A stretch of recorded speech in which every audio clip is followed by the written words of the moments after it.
Hi, everyone.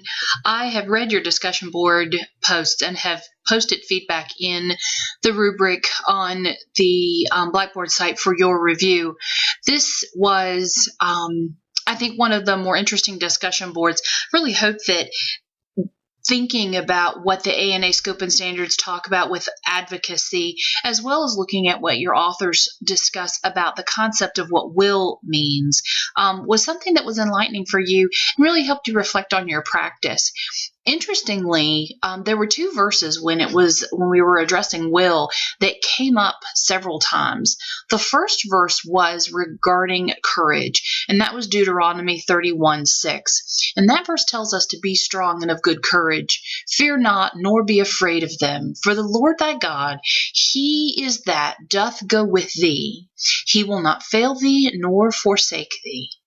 And I so appreciated so many of you picking up on the reminder that we are not alone, and that when we're working with God and we're doing his will, that he is walking with us, steadfast, holding our hand, lighting our path.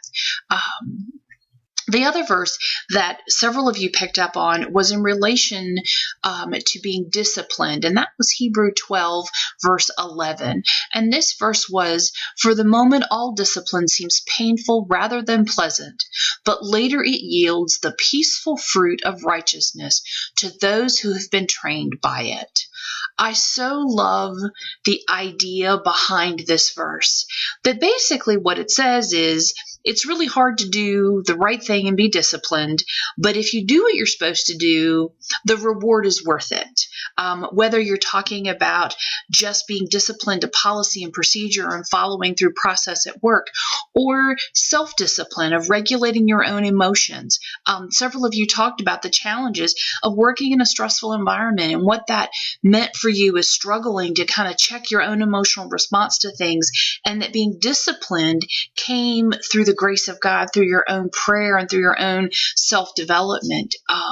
I have to be honest, it's something I still struggle with. I think I commented to one of you that I can be a bull in a china shop when I decide something has to be done. So even at my age, with all these years of being a nurse, I still have to pray for God's grace and pray for his wisdom and be still and listen to that, so that my behavior can be disciplined and can be methodical and can be thoughtful instead of reactionary and overly emotional. So if you struggle with that, you're in good company. I think it's something that leaders really do struggle with, especially because of the constant pressure that we're dealing with. From an APA developmental standpoint, you guys are doing a great job. I don't have any general feedback. If there were any concerns, I did post that in the rubric. But aside from that, everything looked great. I sent you the announcement at the beginning of this week while I was on vacation. I'm not entirely sure that when I post it and then have it release automatically, if it sends out an email.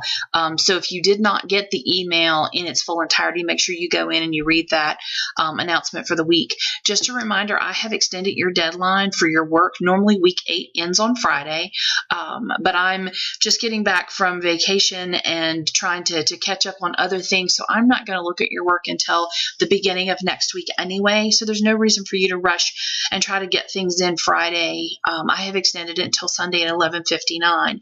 If you are taking a D session course and you need to get it off your plate, by all means, there's absolutely nothing wrong with turning it in on the pre-assigned deadline. I'm fine with whatever you choose to do. Just know that Sunday at 11:59 is the absolute last moment that you can turn anything in. The course will be closing, and I won't accept anything after the Sunday at 11:59 deadline. Remember that your practicum logs have to be done. Your time logs need to be done. All of your evaluations need to be done. So make sure you're chasing that today and tomorrow and getting those things taken care of so that those will be accepted and you'll be able to finish this course effectively. Know that I'm here. Send me an email or touch base if you have any questions or concerns. I'm looking forward to reading your final paper. This will be my last feedback video. I normally don't do one for week 8 because by then you're done with me, and feedback probably probably isn't as relevant, but know that I am here. I'm praying for your success. Know that as you move through your last 2 sessions, and hopefully many of you will be preparing for graduation in December, if there's anything that I can do to support you in the next couple of months so that you can be successful, know that I'm here. Touch base and let me know how you are. And if you happen to be here for graduation in December, please stop in and say hello. I'll look forward to seeing you. Take care.